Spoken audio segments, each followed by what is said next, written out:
everyone, I'm Dean Ayala, a game designer on the Hearthstone team. Today, I'm excited to talk to you about a new type of deck we're adding with the Witchwood expansion, odd and even decks. One of the major goals we have with every expansion is to introduce a variety of fun and interesting new strategies so that when launch day arrives, Hearthstone feels like there's a whole new world of decks to play, learn, and tinker with. That said, when creating a new card, we often ask ourselves this question: is adding this card going to create something exciting that you haven't seen before? Enter Baku the Moon Eater and Gen Greymane. Baku is a card that asks you to build a deck with only odd cost cards and rewards you by upgrading your hero power. Gen asks you to build a deck with only even cost cards, then rewards you by reducing the cost of your hero power to 1 mana. Both of these upgrades have great synergy with how the odd and even decks play. If your deck is full of odd cost cards, you're probably not going to have a great turn 2 play. However, if you don't have a card to play, what better way to use your mana than to use your upgraded hero power? Reporting for duty. For even cost decks, you usually end your odd numbered turns with 1 extra mana to use. Luckily for you, now that your hero power has been reduced in cost, that extra mana is easily utilized. Because both of these cards are neutral, you can use either of them in each of our 9 classes. That means both of these cards together represent a total of 18 new styles of decks. So, when we make an individual card that requires you to make great deck building sacrifices, the power level of that card has to be relatively high in order to compensate. It can be frustrating to build an entire deck around one specific card and not be able to count on drawing that card every game. So we love the idea that Baku and Gen trigger your hero power from the very start of the game. These decks can also be pretty interesting to play against. Now that you have a bunch of new information about what cards are not included in your opponent's deck, you know that if you're playing against an odd cost mage, you know they can't play even cost cards like Meteor or Blizzard. Or, if you're playing against an even cost paladin, you know they won't have cards like Alvar Peacekeeper. Now that you know some of the reasons why we're excited about the odd and even mechanic, let's talk about some specific examples of decks that we had fun playtesting. First, Odd Warrior, which gives you access to one of the most famous hero powers in Hearthstone history, Tank Up. Tank Up is the upgraded hero power that grants you 4 armor every time you use it. The trick when building the odd cost warrior is finding a deck that takes advantage of extending to the late game without being handicapped too much by not being able to include even cost cards. We thought it was time for the return of a popular Ungoro deck, but with a new twist: Taunt Warrior. Many of the popular taunt creatures such as Stonehill Defender, Tar Creeper, Direhorn Hatchling, they all fall on odd cost.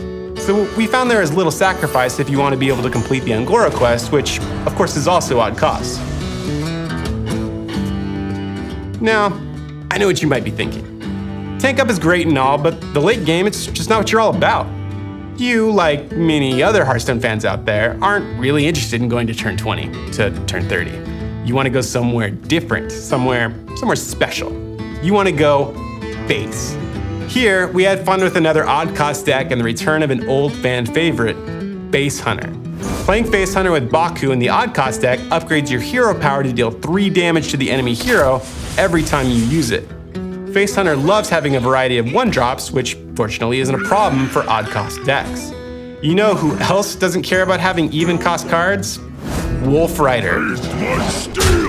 Kill Command. Eagle Horn Bow. And most importantly, Huffer. We had some fun playing and building this Hearthstone classic, and I have a feeling there are some of you who might enjoy it too. Those are just 2 of the decks we're looking forward to playing ourselves, but we're most excited to see what decks the community comes up with when Witchwood goes live. So let's talk about some new cards that support these odd and even cost decks. Here is the first. Black Cat is a 3-mana 3/3 minion with spell damage +1. As an additional bonus, if your deck has only odd cost cards, you get to draw a card.